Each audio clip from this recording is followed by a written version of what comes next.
there to pick everyone up from Hassan to Goran to Lou and his rebounding. What does that say about the evolution of this team? Yeah, this team is growing as the season goes on. That's what we talked about from training camp on. You put a, getting CB back, this year, and Goran never played with CB. Hassan didn't play with him too much, so we kind of had a new core of guys, trying to play together, trying to figure it out, and adding Justice into it, and et cetera, et cetera. So, guys are starting to figure out their roles and doing whatever it takes to win a ball game from night to night. And how rewarding for you, no matter how the shot might have been going, to get those 2 free throws and help send the game into overtime. How good a feeling was that to be in that spot? No, it was great. I mean, you always want to be in a position where you can control, some of the outcome of the ball game. And, I haven't played in almost 2 weeks, so I understand how the game goes. You can't cheat rhythm. But I got a chance to get up to the line and, down 1 and make 2. So that felt good to be able to get in that position. We've talked a lot about Justice and his defense throughout the season, but it seems like even more. I mean, it's getting better in the game. And what he did to Paul George tonight, frustrating. He's a very good defender, man. He keeps his body on guys, and it is frustrating. PG is very talented. He has every move in the book, and Justice can at least stay with him. He's gonna, Paul's gonna make some shots. I mean, that's what the great players do. But that kid has a great defense. His chest stays on the guy, so he just wear on you. This is twice that Justice has held him to 30 something this year. He's pretty good doing it, but just like in the first game here, I mean, again, down to the wire, same sort of deal. Yeah. The kid never gets rattled when somebody scores on him. It's just like, okay, you just chalk it up and move on. Well, you can't. I mean, he's going against all-stars, he's going against MVPs in the leagues and, guys like that. So, there's no reason for him to get rattled, at all. And his job is to wear on guys that is going to be able to shoot the ball like that, is going to be able to, and that has the ability to score. You just wear on him enough to, those shots at the end will not be the same. And he's figured it out. I think early on he was a little frustrated when those guys would, play defense and they're still at 30. Now, he's understanding that, that's the nature of the game. They're going to get some points, but we got to make sure their points are solid. I know you said you can't cheat rhythm, but when when it's not going well, obviously, but you kept shooting. I mean, you could have deferred and you didn't. Was that a conscious decision on your part that you're just going to fight your way through it no matter what was happening? Well, I'm just playing the game before the game, and you can't think about it. I scored almost 20,000 points in my career, all of it wasn't making every shot.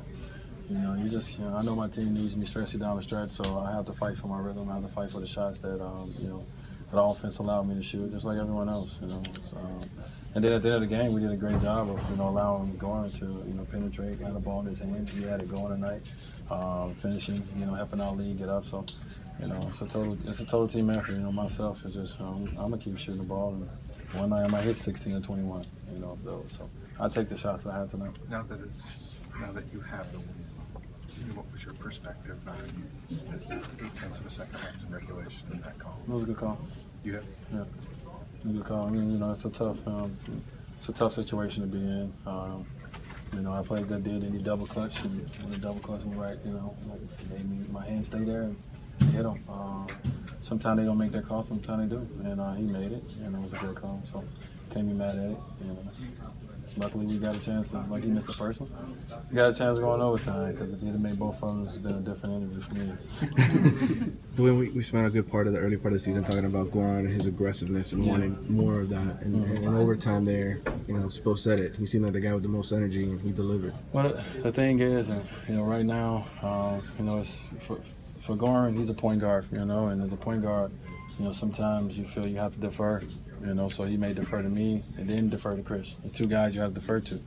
Well, now when I'm in there, there's only one you got to defer to. So you can be, ultra aggressive. But when I wasn't playing, he was even more aggressive because he didn't have to defer at all. So he's an attacking guy, but at times he's a point guard, and sometimes he has to defer. But we love him in attack mode. We want him to be aggressive. No one here has ever told him to take his foot off the pedal. We always want him going when he feels he can go. He's a great finisher. He scores the ball very well, and we need that. Especially without Chris. The output that he's going to give us, we're going to need that, most nights. So it was good seeing at the end. It was good seeing him, have the ball, feel comfortable enough to not second guess itself and go in there and get some great finishes for us. And with Goran's aggressiveness, the pace obviously helps. He likes that. But how much is just the lineups you guys are using playing small with more shooters? Well, we have to. Like I said, we're missing a big piece of our offense. With CB, so automatically we have to go smaller. We have to go with Lou at the 4. But in this game, it doesn't matter. Lou is great in that role. And you see, he had 16 rebounds tonight. So, it's not the lineup that we wanted to go with. It's the lineup we had to go with. And, it's working out for us and it's getting different matchup problems. So, I think the good thing for this team right now is everybody's just playing free and loose, and some nights it's going to be guys are going to shoot better than 38-9%, but some nights we got to grind it out. It's all about the defense in this locker room. So, that's where we won the game at.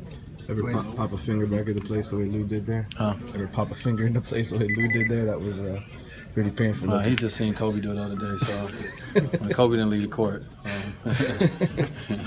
Man, I feel the knee wasn't back to normal. I felt today. okay. It was nothing about the knee. I just missed some shots. Even with the high minutes and everything, like. Well, I didn't project to play 39 minutes tonight at all. I'm not connecting it to the shooting. I'm genuinely curious how. No, I didn't feel running around bad. on that, 'cause I was tired in overtime for sure. I mean, my legs was tired, but I didn't. And there was nothing wrong with my knee. Yeah, but got to play. You got to do what you got to do. Now and we'll rest tomorrow. I don't know if you addressed this already, but the last play of regulation, the foul. Yeah. What was your view on? No, I said it was a good call. When he double clutched it, it made me hit his arm. And sometimes they call it, sometimes they don't. It was a good call. So luckily he missed the first one.